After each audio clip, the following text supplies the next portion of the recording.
Naka-video ka na. Naka-video na po kayo. Naka-video. O, yan na. O. Ano po, bakit po kayo napatawag?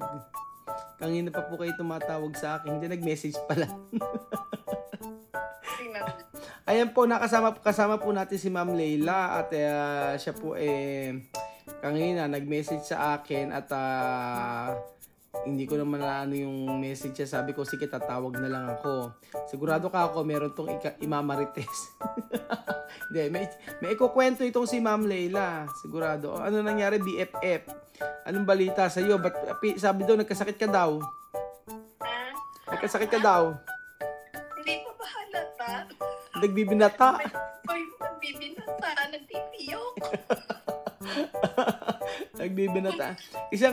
Ang tagal ko nang hindi nagpupunta sa Wesleyan at dahil nga sa pangyayari na ako daw bawal mag-video. So, di ba, sabi naman ni Ma'am Christy, ito pala sasabihin ko sa iyo, BFF, Ma'am Leila.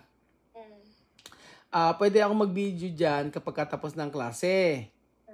And then, sabi ni Ma'am Principal, ni Ma'am Christy, kapag ka daw tapos ng klase, okay na at kung may update daw sa mga bata, pwede ko magtanong. Okay na yon.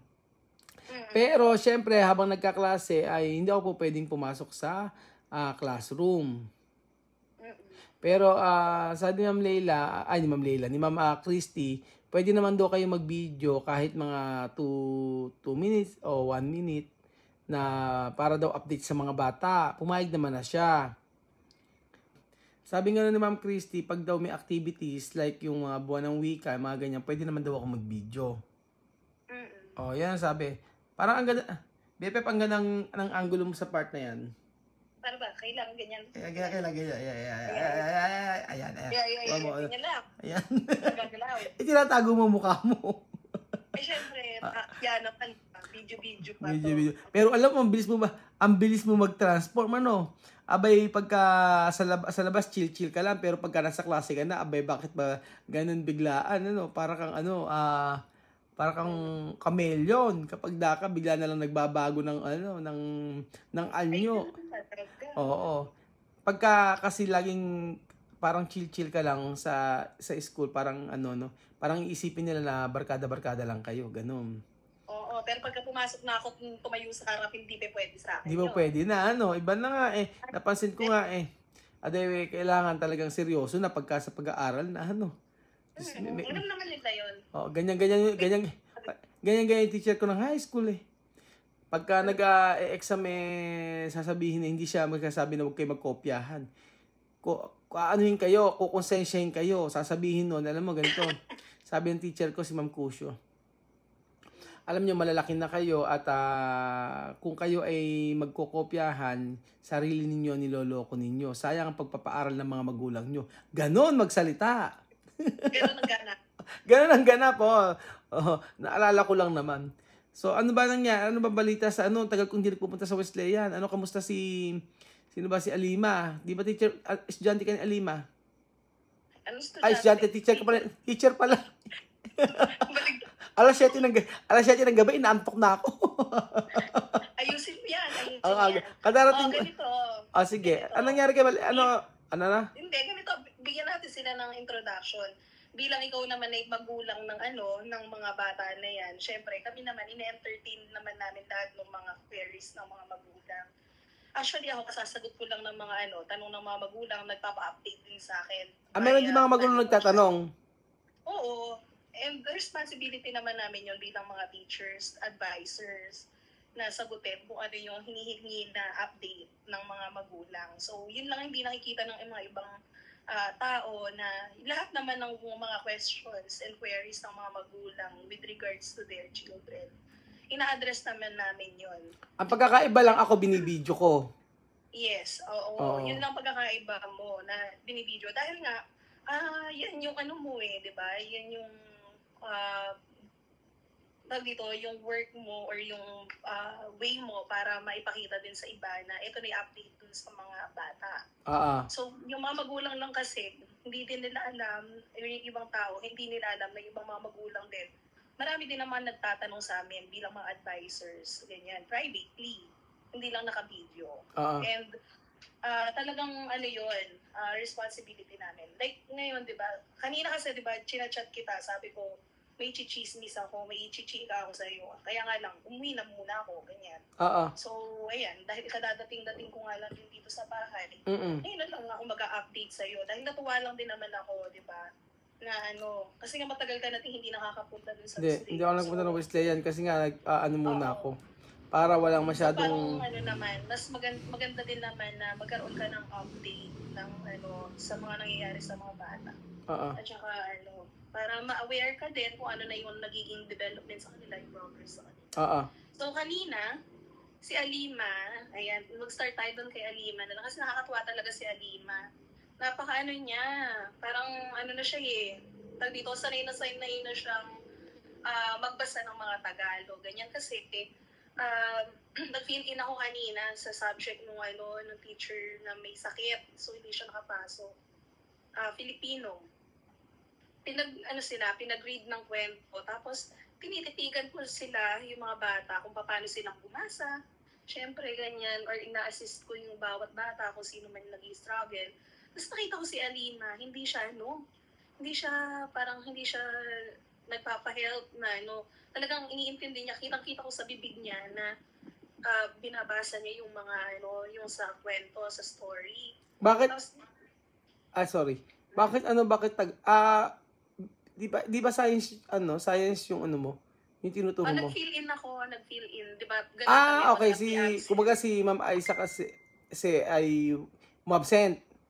Oo, wala din si Ma'am Aiza kasi may sakit. Si Ma'am Sharon may sakit. So, yung fill in ko na subject, yung kay Ma'am Sharon. Okay. Filipino. Ano pala kayo dyan? Lahat pala kayo dyan, all around na, no? Kala ko science lang yung tinuturo mo. Yung subject ko lang, pero pagka wala kang... magtuturo din ng ibang subject. Okay. So, nagturo ka ng Filipino kanina? Oo, doon kala Alima. Kasi vacant time ko yun. Tapos itinuro ko. So, nagkwento. Anong tinuro nyo? Tinuro mo? Filipino. Anong sa Filipino? Ano yung... magkatugmang salita. Magkatugma. Okay. Oo. Synonyms ba? Synonyms ba yun? Oo. Ayun, synonyms sa English. Oo. Di kanina, nagbasa sila ng kwento about dun sa paru-paro, ganyan. Tapos, tinitingnan ko kung mababasa niya yung kwento. And, nakita ko naman na natapos niya, mahaba yung story. Nabasa niya? Nabasa niya. Lahat sila, pinagbasa ko muna ng tahimik. Ng solo muna nila bago ako yung magkwento. So, ayun. Tapos, after that, nung magbasa sila, naikwento ko din sa kanila, binasa ko sa harap nila, nagsagot kami. Tapos, nagsulat ako sa board ng mga salitang magkakatugma. Tapos, ipinabasa ko sa klase. Tapos, pinag-iisa-isa ko sila kung sino yung gusto kong magbasa. Pinapabasa ko isa-isa. Tapos, nakita ko si Alima. Ganyan. Nung una, hindi ko pa siya tinatawag. Pero napapansin ko na nagre-raise na siya ng hand. Kasi yung mga ibang mga batang nauuna, syempre, kailangan unahin, ganyan. Kung sino yung nauunang nag-raise. Tapos, tinawag ko si Alima. Ang matatas na siya. Matatas na. Matatas na siya. Nagtaas ng kamay. Nagtaas ng kamay. Excited din yan, no? Ang galing Tapos, pinapakinggan siya nung kaklase niya na nasa likod. Pinapakinggan kung tama yung pagbigkas niya. Tapos, tuwa, yung mga bata nakatingin sa kanya, tapos nakasmile. Tapos, sabing ganyan. Tapos na yung klase namin, yung mga bata, nakikipaglaro sa kanya. Nakikipag-usap, parang gano'n. Tapos sinabi nung bata, teacher, sabi ganyan, nagtatagalog na po siya. Sabi niya ganyan. Totoo? Sabi ng bata. Sabi, really? Sabi ko, totoo anak. Sabi kong ganyan. Yes, teacher. Kaya lang medyo hindi pa po ganun kahusay. Parang hindi pa siya ganun kagaling. Pero nagtatagalog na po, sabi niya. Nung bata. Hindi ko naman din maulirat mabuti kung ano yung mga salita kasi nga papalabas na lang ako noon dahil magpapalitan na ng teachers, may klase pa ako sa taas. So parang ako natuwa din ako. Tapos sabi ko dun sa mga bata, sige, kausapin niyo pa na pagka turuan ninyo si Alima na magsalita, si Maria, ganyan. So, ayun. Ay, binata. Sige, okay lang yan. Ay, salamat. At kahit ikaw ganyan na ano yun. Pero magaling ka na. Oo. Wala lang nagnat. Yung sa lalamunan mo na lang. Wala lang lagnat. Kaya nga lang ito minamalat. Kasi supposedly mag-a-absent din ako.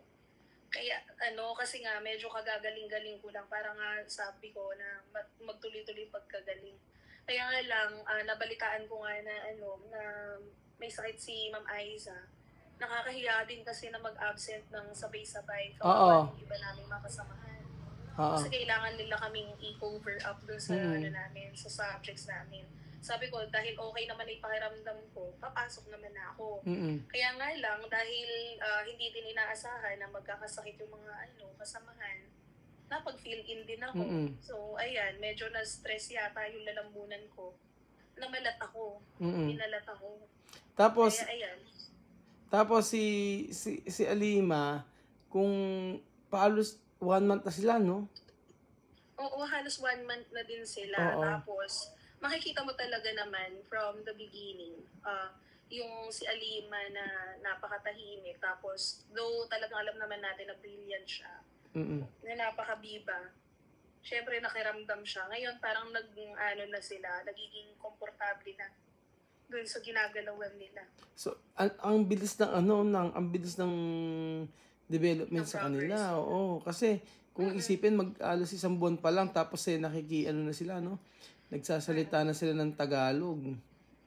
Oo, magandang bagay din kasi naman yung BFF. Na unang parang kararating lang nila, nahanapan nyo na din ang tutorial. Diba? Magandang din yun, magandang background ng mga bata. Nagkaroon sila ng background before pumasok sa university, sa school, sa Wesleyan. So talagang, yun nga, yung maganda din yung naituro din talaga nung tutorial. Tapos, BFF napansin ko naman kay si Sophie naman napansin ko, sumasagot na siya. Pag nagtagalog ako, sumasagot siya ng Tagalog din. Like kanina, sabi ko sa kanya, Sophie, tumigil ka. Tapos sagot niya, ayoko. Ganon? Ganon, oo, totoo. Sabi ko sa kanya, Sophie, tumigil ka. Sabi niya, ayoko.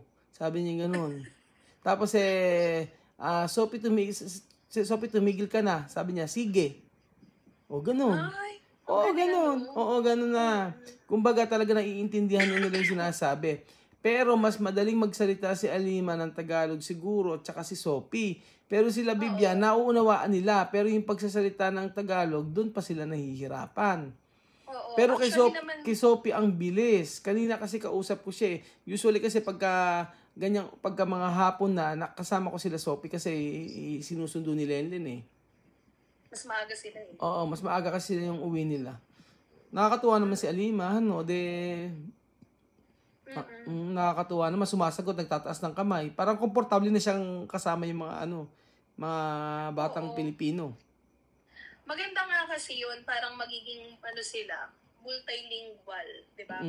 Kasi yung mga nakakasalumuhan nilang mga bata, may mga fluent din sa English. Oo. Ganyan. Actually, Ma'am Leila, yung mga kaklase ni Alima at saka ni Sophie, nag-i-English sila. Nag-English talaga sila. Hindi actually, kahit yung yung mga sa klase ko, pagka sila lang magkakausap, pure English, with accent. With accent. Oo. Tapos ganun na din nilang kausapin si Misma at saka si Amir. English din. English din. Kaya kaya hindi mo sasabihin na Tagalog lang yung matututunan nila. Dahil puro Tagalog yung maraming Tagalog na subject. Kasi yun the way ng pakikipag-communicate. Kasi yung mga bata, parang yun yung mother tongue nila eh. Yung halos yun yung pakikipag-usap nila. Actually, parang nito pa nga lang din natututo yung mga bata na managalog. Yung mga grade 3 ko. Ayan, parang ganun sila. Alam nilang mag-Tagalog, alam din nila yung mga salita na yun. Pero parang mas komportable sila sa English. Sa English. Oo. Oo, Yung gano'n kasi, naman talaga yung mga bata. yung kasi tinatanong sa akin ni Chamame, sabi sa akin ni Chamame, Ruel, bakit puro Tagalog yung sa may subject? Kailangan nila English kasi pagka sila nasa ibang bansa, English yung salita, sabing ganun ni Chamame. Explain ko na sa kanila yung curriculum kasi dito, syempre, Tagalog, sabi ko, kaya kailangan intindihin din nila yon. Pero sabi ko nga, yung mga bata naman, nas nauunawaan yung salitang Tagalog kaysa sa English. Mm. Yun, parang sa part naman na yun, sa tingin ko, hindi naman dapat ikaw worry ni Chamam yun. Kasi feeling ko din naman, magiging balanse yung pagkakatuto nila ng ng wikang Tagalog sa wikang English. Kasi hindi pa din naman nagsisimula ng di ba, ng English tutorial sila, gawa nga ng busy pa. At isiniset pa yung mga scheduling. Wala pa nga daw eh. Magulo pa yung sa schedule din namin eh. Pero once na mag-start, doon na makikita din na na meron din talaga na pagbabago dun sa makikipag-usap nila ng English. Kasi syempre, yun ang una naming ituturo dun in English. Kasi yun yung magiging basis nila para makapagsabayan. And then to follow ang Filipino. Di ba yun naman talaga yung unang target? English talaga muna. English. Sa ngayon kasi talagang yung Tagalog, tama ka naman, yung curriculum kasi natin, kasama ang mga Tagalog na subjects. So, Filipino, maraming panlipunan na tinuturo ng Tagalog. Ayan. Pero, most of the time, kapag nagbibigay kami ng direction sa English, sa science, mathematics, ayan, puro English. Tapos, gawa nga na yung mga bata, hindi halos din mga sanay sa Tagalog na malalalim. So, itinatranslate din namin kahit papaano into English para maunawaan din ng mga bata na nahihirapan, nag-i-struggle sa Filipino. So kaya itong sila misma, itong mga bata, yung sila Amir, feeling ko talagang mas magiging din sa English. Makukomportable din sila. Kaya nga, yun nga lang, okay na yun. Importante si Alima okay naman pala sa school at nakikipag na siya. Nakikipaglaro-laro na rin sa mga klase, tsaka hindi na siya naiinip. Yun naman ang importante, yung mag-enjoy siya. Kasi sa bata, di ba, mahirap kapag yung nag-aaral ka tapos di siya nag-enjoy. Tapos yun ang mahirap, no? O sige, ganun na lang. Ma'am Leila, maraming salamat sa sa pagtawag mo sa akin at at least kahit papaano alam natin yung update sa mga bata.